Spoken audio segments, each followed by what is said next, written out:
कल्पना कीजिए, आपको पता चल जाए कि आपके पास केवल कुछ ही समय शेष रह गया है, ना एक दिन ज़्यादा और ना एक दिन कम।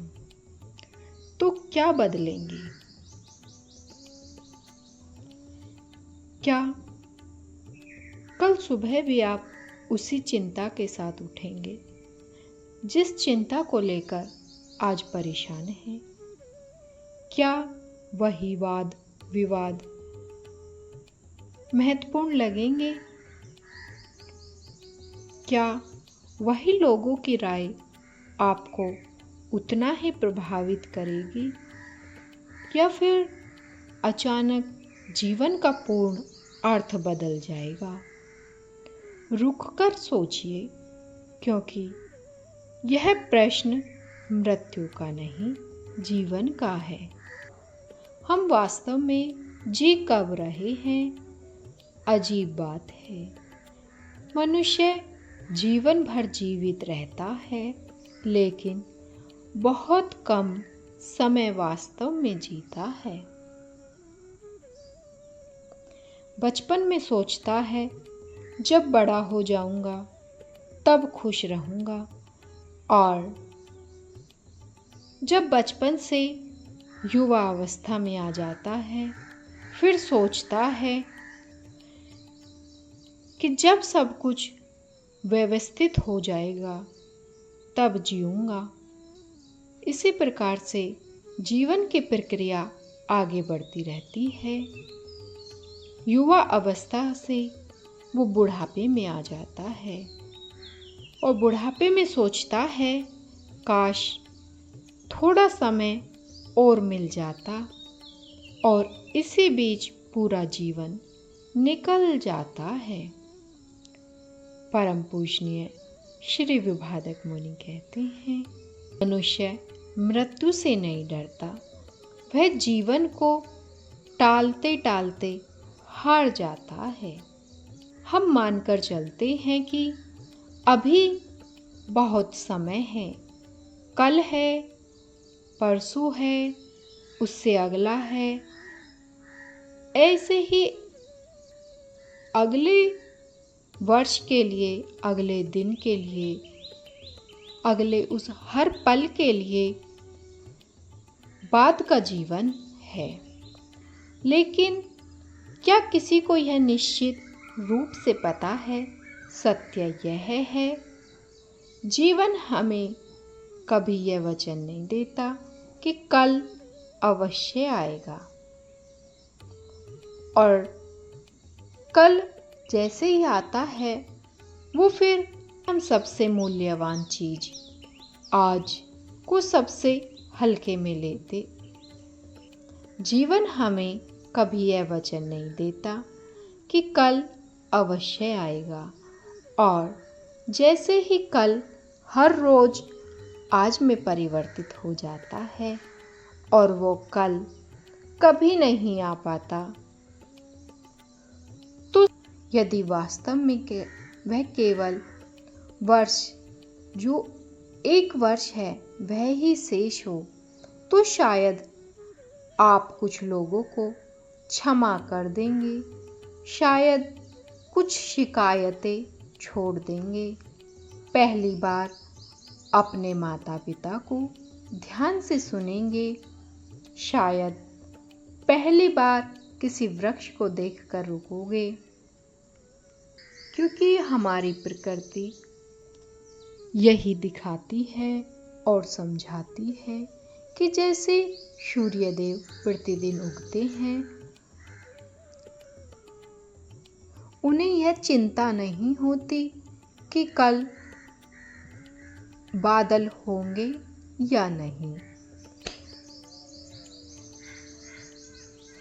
नदियां निरंतर बहती रहती हैं, वह यह सोचकर नहीं रुकती कि समुद्र कितनी दूर है।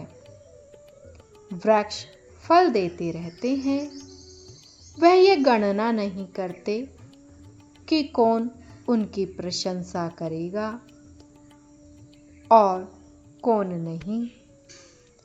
संपूर्ण प्रकृति वर्तमान में स्थित है। केवल मनुष्य ही एक ऐसा प्राणी है जो वर्तमान को खोकर भविष्य में जीता है, और जब भविष्य आता है तब वह फिर किसी और भविष्य की प्रतीक्षा करने लगता है। हमारे ऋषि परंपराओं का पूरा जीवन हमें यही शिक्षा देता है कि हमारे ऋषि मुनियों ने जीवन को सार्थक बनाने का प्रयास किया है कि आज जिन बातों के लिए हम रातों की नींद खो देते हैं, एक दिन वे सब यही रह जाएगा। धन, प्रतिष्ठा, वाद विवाद, अहंकार, सब कुछ यही रह जाएगा। पूजनीय श्री गुरुदेव भगवान कहते हैं कि मर्यादा पुरुषोत्तम भगवान श्री राम के जीवन में भी उतार चढ़ाव आए, परंतु उन्होंने अपने जीवन से कभी भी यह शिकायत नहीं की। उन्होंने यह नहीं पूछा मेरे साथ ही ऐसा क्यों हुआ। उन्होंने परिस्थिति को स्वीकार किया और उसी धर्म का मार्ग बना दिया।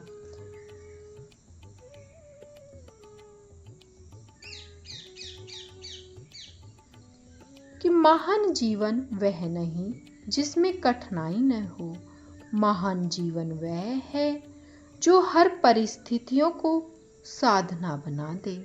श्री गुरुदेव भगवान कहते हैं, जीवन की लंबाई महत्वपूर्ण नहीं है, जीवन की जागरूकता महत्वपूर्ण है।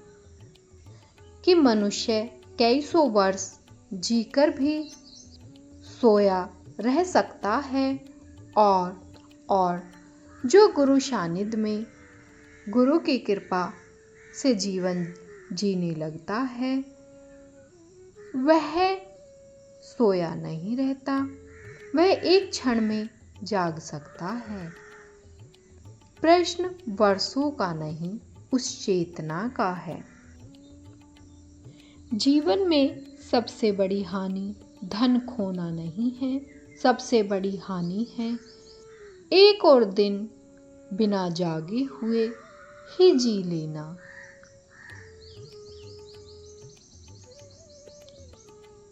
एक और दिन बिना प्रेम के जी लेना, एक और दिन बिना धर्म, बिना कृतज्ञता के ही जी लेना।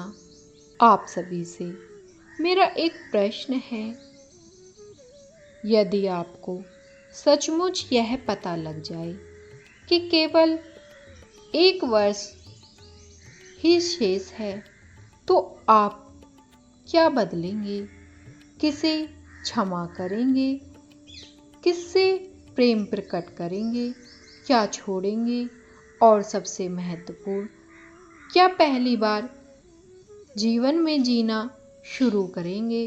अपने जीवन में ऐसा क्या जोड़ेंगे जिससे कि अपने जीवन में धर्म और सद्गुरु की दी हुई शिक्षा को किस प्रकार से अपनाएंगे? और यदि इस मार्ग पर आप नहीं चल रहे हैं, तो किस प्रकार से आप अपने जीवन को इस मार्ग पर चलाएंगे? और श्री गुरुदेव भगवान हमें यही समझाते हैं कि मृत्यु का स्मरण भय के लिए नहीं, वो जागरण के लिए करो, क्योंकि जो मृत्यु को समझ लेता है वह जीवन को पहली बार सही अर्थ में जीना शुरू करता है। इसलिए आज का प्रश्न यह नहीं कि आपके पास कितना समय है, प्रश्न केवल इतना है, जो समय आपके पास है, क्या आप उसमें सचमुच जीवित हैं? श्री गुरु चरणों में शत शत नमन।